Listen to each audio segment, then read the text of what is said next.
আসসালামু আলাইকুম 64 জেলার ড্রাইভার ভাইরা সবাই কেমন আছেন? বেয়াদবি মাফ করবেন, এই বান্দির বাচ্চাকে নিয়ে আমি কিছু কথা বলবো।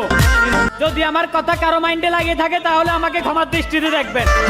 আর ওই বান্দির বাচ্চা আলামিন না, ভিডিও বানাস বান্দরের লগে, ঘুমাস কুত্তার লগে, খাস গাজা বানাস ফানি ভিডিও গুরুর জঙ্গলে, তোকে আবার মহাসড়কে ড্রাইভার কো পিছে লাগতে কইছে কে? তুই নেশা করে ভিডিও বানাস তাই বলে কি সবাইকে নেশা খোর বাবাস? তুই নেশা করে কখনো বরস ডাস্টবিনে, কখনো বরস ময়লা কাদাতে, কখনো বরস আবার ড্রেনে। এই কারণে এখন কাজ করে না তোর ব্রেইনে। বান্দির বাচ্চা শুনে রাখ, মাতাল সাইজা যায় দুর্ঘটনা হওয়া গাড়ির সামনে 64 জেলার ড্রাইভারকে ছোট করে ভিডিও করছস। ওই গাড়ির ড্রাইভারটা কখনো সিগারেট পর্যন্ত ধরে নাই। খোঁজ নিয়ে দেখ, গাড়িটা দুর্ঘটনা হওয়ার 24 ঘন্টা আগে 24 সেকেন্ডের জন্য চোখ লাগায় নাই। আর তুই সকল ড্রাইভার জাতিকে ছোট করতে 1 মিনিটের জন্য ভাবস নাই। এখনো সময় আছে, ভিডিওটা ডিলিট কর। আর যেইভাবে ভিডিও বানাইছ ঠিক সেম ভাবে 64 জেলার ড্রাইভারদের কাছে আইসা চা ক্ষমা, নয়তো 64 জেলার ড্রাইভাররা তোকে যেখানেই পাবে শেষ করে নেব তোর ক্ষমা।